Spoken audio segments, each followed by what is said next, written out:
Right, so the Sniperwolf stuff, it got worse again, and we've said this a few times now on this channel. It did get better briefly, and when I say briefly, I really do mean briefly. But revelations continue to come out, this is the hottest topic on YouTube at the moment. And while the revelations today do mostly concern the lawsuit that she's embroiled in against her ex-husband, Evan Sausage, it does also include details about a secret channel that she is running, and she's running this channel to evade the monetization ban she's under. So yeah, it was better for like 12 hours, but now we're straight back to it getting worse. Before we start, feel free to drop a sub. We have been covering all of this stuff as it's happened. If you're interested in this topic, it's probably in your interest. But with that said, let's get straight into the video. So if you don't know, Sniperwolf, she is the subject of a lawsuit. She's actually being sued on a number of counts, and the person that's filing the lawsuit, well, it is her ex-husband, who is technically still her husband, but they have separated. His name's Evan Sausage. Even if you don't know that much about Sniperwolf, you probably know who this guy is. He's been like immortalized in the halls of YouTube for the biggest puncher, and not in a bad way, he's just punching up in the dating world. And credit to him, as the lawsuit will tell us all, he's really put in the work. So I have covered the lawsuit before. If you want to go watch that video after this one, I'll link it at the end. But to give a brief overview, the main thing you need to know is that Sausage, he claims he was a massive part of the Sniperwolf brand. The proposition is that he was the back end, so he did all the writing, directing, managing. He was like the brains of it. And at Sniperwolf herself, she was the front end. She presented the content and kind of made it. And this claim that he's made, it's basically legitimized by the fact that they have a shared company. It's called Channel Red, and it is basically the basis for the lawsuit. So before these revelations that I'm about to discuss, Sniperwolf has already filed a motion to dismiss. We covered that in a previous video. I mean, I did say I was on it with this topic, but now in like a move that nobody could anticipate, she has undercut herself. I mean, her and her legal representatives, they haven't even waited for the judge to respond. Basically, she got post-motion to dismiss clarity. I just think in principle, the fact that she has undercut herself and not even waited for the judge, it tells you all you need to know about that filing. And as I've stated in past videos, it has been broken down more comprehensively by people that know law much better than me. And there's a consensus amongst these people that the motion to dismiss is just trivial and amateur. I mean, it literally opens with mention of gaslighting, which in a legal document is just hilarious. But the counterclaim that she has filed, it is equally as flawed. And I think it's so indicative of the fact that Sniperwolf, she just has nothing left to offer. She really has been backed into a corner with this one, and I don't think there's any getting out of this lawsuit. So the initial claim that was filed by Sausage, it was very much grounded in fact. He did provide like a plausible chronology of events, and his side of the story, at face value, it does make sense. So as I've mentioned, the problem comes from the fact that Sniperwolf and Evan Sausage, they had like a 50-50 stake in Channel Red, but then they initiated a divorce. I think it was actually Evan Sausage that initiated the divorce first. But obviously after this, they weren't on the best of terms, and as you'd expect, their joint venture did suffer for this. And it's with this that the crux of the lawsuit comes in, because Sniperwolf, she was on the side making money off of their content. She was uploading her videos and taking brand deals on other channels, and this is especially relevant right now because she's doing the exact same thing as we speak. Because obviously she has been temporarily demonetized, well, she can't run ads on her main channel and her revenue source has dried up. But despite this, and fair play to her for finding this loophole, and I only say that because it's completely YouTube's fault that this is allowed to happen. They're so lackluster and lenient in their execution of the rules with regards to Sniperwolf that she has just been able to run ads on her second channel. This channel is Sniperwolf Top Videos, and presumably this was where she was earning money on the side. Now obviously because she was re-uploading and profiting wholeheartedly off these videos that Sausage had made, or he'd at least put 50% of the effort in at least. But obviously he was pissed off and he filed this lawsuit.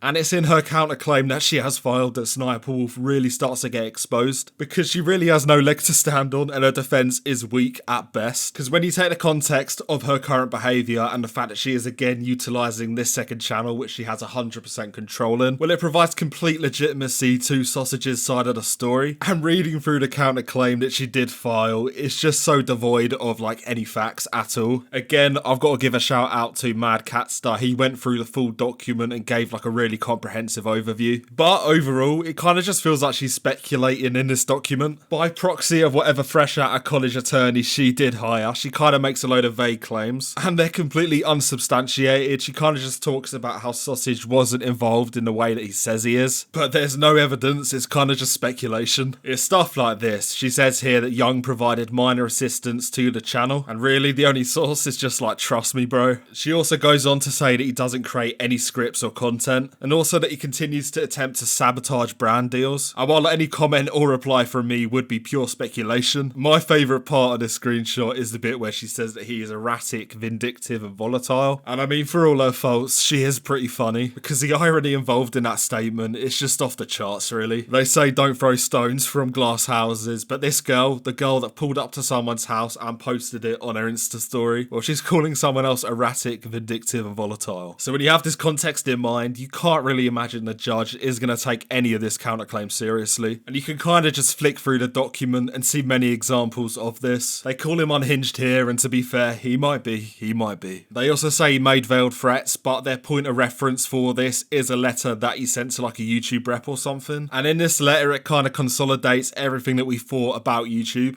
Because one, they are aware that Sniperwolf is one of the biggest brands on the platform, especially to them monetarily wise. And additionally, it's kind of come out that they were like conducting talks with Sniperwolf herself, Leah, and that they were excluding Evan Sausage from these discussions. And considering he is a 50% stakeholder in the brand, this doesn't really feel like a threat. To be honest, he has every right to be concerned about the brand, especially with the context in mind. But overall, the counterclaim is just not good for her. Just flicking through the document, considering these are like the best bits or the most interesting bits, it's a very weak counterclaim. And to be honest, it's probably going to get dismissed. And don't take my word for it, take MadCatster's. Again, go watch his video, I will link it down below. But overall, this like war with Jack's films and the demonetization saga, it might be the least of her worries. Because on this legal front, she is adrift. And obviously, as this back and forth continues, stuff is going to keep coming out. And at this point, nothing is off the cards. So it's with these two consecutive really weak replies from Sniperwolf on the lawsuit front, well, it really is starting to get serious for her. Again, the kind of consensus is that this counterclaim is going to get dismissed. But whatever happens and whatever updates do come out in the near future, I'm going to be covering them. So again, drop a sub, drop a like and a comment, it all helps. But to be honest, I think that's all you need to know about this counterclaim. So yeah, it's with that I might go and sue my wife in a bit.